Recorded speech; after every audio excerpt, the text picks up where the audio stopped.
Você viu o especial de Natal do Porta dos Fundos? Você está acompanhando essa guerra entre religiosos e humoristas? Quem que você acha que está com a razão? Hoje eu vou analisar quem sai ganhando nessa história e vou te explicar por que eu considero que esse especial é o maior presente de Natal que a ala radical do bolsolavismo podia ter recebido. Isso aqui não funciona aqui, ó. Isso aqui não é santo coisa nenhuma. Isso aqui não é Deus coisa nenhuma. Acompanha aqui o raciocínio, deixa pra mim o seu comentário depois. Aproveita para curtir o vídeo, se não está inscrito no canal ainda, se inscreve. Eu sou Madeleine Lasco, sou jornalista há 23 anos, fui consultora internacional do Unicef em comunicação para mudança de comportamento.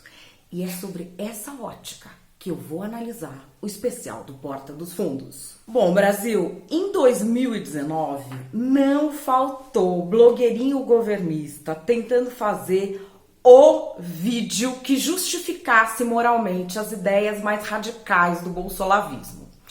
E aí, esse foi o ano do tiroteio, confusão e plot twist. Quem foi que conseguiu fazer o tal do vídeo? O Porta dos Fundos. Mas como assim, gente? Eles são tão democráticos, tão divertidos, tão progressistas, tão politizados. São sim, mas senta que lá vem a história.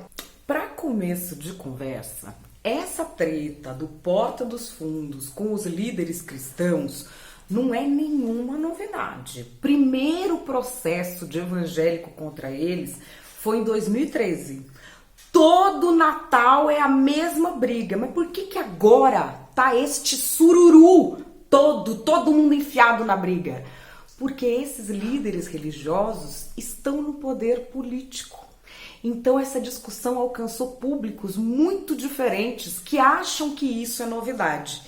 E tem ainda um ingrediente para apimentar toda essa história. O pessoal que passou anos defendendo a importância do politicamente correto e do respeito, acha agora que aos cristãos isso não se aplica. O pessoal que passou anos gritando contra o politicamente correto e pela liberdade de expressão, agora quer limites quando se trata de cristãos. Essa treta entre o Porta dos Fundos e lideranças cristãs, em termos de marketing, sempre foi um ganha-ganha. Por quê? Para os humoristas é muito bom consolidar essa imagem de irreverência, de liberdade. Se tiver então alguma tentativa de censura, aí você bomba o canal. Para os líderes religiosos cristãos que já têm um discurso da perseguição há séculos, é muito bom ter uma oportunidade de lutar contra o que eles vão chamar de perseguição, principalmente se vier de elites. Isso consolida o rebanho. Esse balé sempre foi equilibrado, mas no tabuleiro político atual, ele ajuda a justificar moralmente as ideias e ações mais radicais do bolsolavismo. E eu te explico por quê.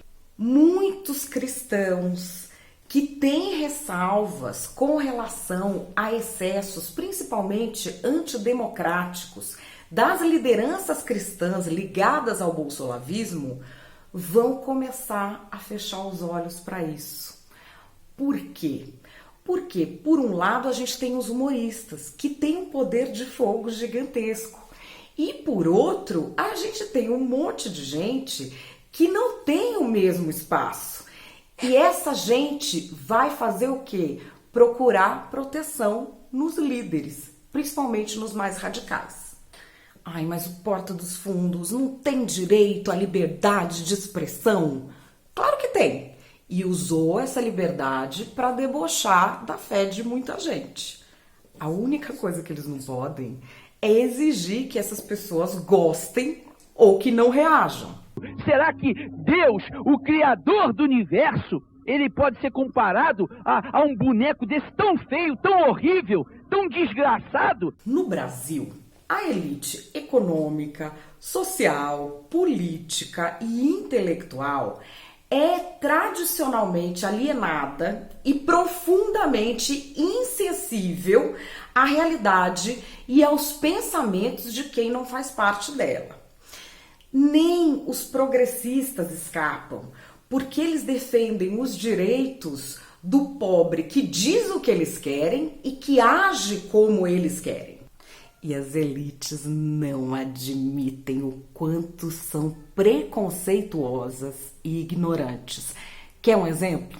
O desconhecimento absoluto sobre o universo cristão, que hoje em dia é a maior parte da população brasileira.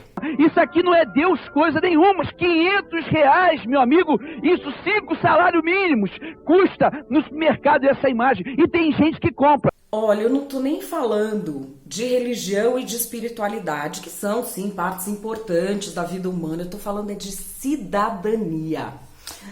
E essa questão, as elites progressistas acho que tentam, mas não conseguem entender porque não vivenciaram a experiência de ter a própria dignidade negada. As pessoas invisíveis da sociedade, ou aqueles que foram cancelados socialmente pelos próprios atos, vão encontrar sua dignidade e sua cidadania onde? Nas igrejas evangélicas. Eu não vou nem entrar aqui naquela seara dos presidiários. Vamos falar assim, do dia a dia. Da empregada doméstica, do porteiro, do pedreiro, da manicure, que são tratados por toda essa gente linda e democrática como se fossem intelectualmente inferiores. Na igreja evangélica, essas mesmas pessoas, de repente, podem liderar um ministério, participar do louvor, aconselhar grupos de jovens, aconselhar irmãos que pedem conselho, falar em público e ser ouvido. Vai ser nesse espaço das igrejas evangélicas que esse povo todo vai conseguir exercer a cidadania, que é sistematicamente negada pela sociedade, inclusive pela elite progressista que discursa falsamente falando de igualdade. Isso aqui é um exemplo concreto. Outro dia, faz uns meses, eu fui numa igreja evangélica bem pequenininha, numa favela, aqui perto da minha casa. Era um culto meio que uma solenidade, porque eles estavam recebendo de volta nessa igreja o Jonathan, moleque, 17, 18 anos de idade. Família do Jonathan, filme de terror, sempre viveu na rua, aprendeu as piores coisas, teve problema com droga, teve problema com a justiça, foi levado pela polícia, aí levaram ele para a igreja. Ele começou a se reerguer, tava com sonhos, não sei o quê, bom, caiu na droga de novo, voltou a ter problema com a polícia. E quem que é o Jonathan pra gente? O Jonathan é uma pessoa que a gente quer na cadeia. O Jonathan é aquela pessoa que se a gente vê na rua, a gente fecha o vidro rápido pra ele. Só que pros irmãozinhos daquela igreja evangélica, o Jonathan é um igual que vai ser acolhido. Eles fizeram o quê? Foram atrás do menino. Convenceram ele a voltar para a igreja e ali emprestaram roupinha social para ele, ajudaram ele a se arrumar. Nesse dia, o pastor elogiou ele do púlpito, ele foi chamado para falar para os irmãos, chorou pra caramba. Enfim, não sei se isso vai dar certo na vida do Jonathan, mas eu sei uma coisa: o único lugar onde esse menino tem uma segunda chance na vida está sendo a igreja evangélica. Quantos Jonathans tem por aí no Brasil? Agora, quando a gente muda a realidade para a realidade das elites, de quem ou tem patrimônio, ou nasceu numa família legal, ou tem um bom círculo de amigos, sempre tem alguém que dá uma segunda chance para nós. A gente não sabe como é viver sem ter perspectiva da segunda chance. Isso aqui não funciona aqui, ó. Isso aqui não é santo coisa nenhuma. Isso aqui não é Deus coisa nenhuma. Tá ok, Brasil, mas o que isso tem a ver com o especial de Natal do Porta dos Fundos? Quando eles debocham de Jesus, eles não estão atingindo Jesus. Eles não estão atingindo a fé de ninguém. Eles estão debochando de todo este sistema de proteção que é o único abrigo para pessoas como o Jonathan. E isso gera uma reação como está gerando. Só que aí tem uma diferença. Os humoristas são pessoas que têm o seu intelecto socialmente reconhecido, são ouvidos, têm voz, têm vez. A situação do evangélico, que só se sente cidadão na igreja, é muito diferente. Esse cara não tem voz. As pessoas acham que sabem o que é bom para ele. Quando ele reclama, isso é minimizado. Quando ele fala alguma coisa, ele vai ser ridicularizado. Então, o que ele faz numa situação dessa, em que ele quer ou reagir ou até se vingar? Ele busca proteção nas lideranças mais radicais e que mais incomodam a elite progressista. Qual é, mais ou menos, o raciocínio que eu tô vendo? Eu já não tenho liberdade de expressão, porque tudo que eu falo é ridículo. Eu não posso abrir a boca. E esse pessoal que tem liberdade de expressão usa a liberdade que eles têm para debochar do que é mais sagrado para mim? Ok, vou me vingar. Como que eles vão se vingar se ninguém dá atenção para eles? Eles vão apoiar os líderes religiosos mais radicais que defendem fim de liberdades, obediência, coisas desse tipo. Olha, por mim, Porta dos Fundos pode fazer o tipo de humor que ele quiser, falar do que quiser, inclusive com essas consequências que gera. Só não pode é bancar o adolescente de 40 anos e fingir que esses frutos não vieram dessa árvore. Tem uma coisa, aproveitador que leva gente simples ou gente frustrada à radicalização sempre existiu. E o Porta dos Fundos escolheu usar a sua liberdade de expressão para debochar do que é mais importante para uma boa parte dessa gente simples e para uma boa parte dessa gente frustrada. Isso tem consequência. Eu não acho que a intenção do Porta dos Fundos tenha sido essa.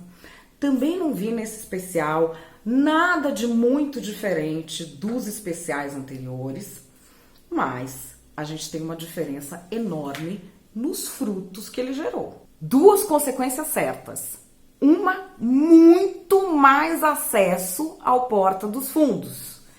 E a outra, a grande justificativa moral para os excessos da ala mais radical do bolsolavismo. Será que Deus, o Criador do universo, ele pode ser comparado a um boneco desse tão feio, tão horrível, tão desgraçado? Você já tinha pensado por esse ângulo? O que é que você pensa dessa história? E mais, você quer se treinar e adquirir conhecimento para poder dar opiniões fora da caixinha e sem ter de seguir a mesma opinião de grupinho, panelinha especialista? Fiz um trabalho muito legal, chama Estudar Política, tá aqui embaixo o link. Semana que vem, prometo, vou fazer um vídeo contando todos os detalhes desse curso que vai mudar a sua participação cidadã. É isso, eu vou ficar por aqui. Beijo, amo vocês!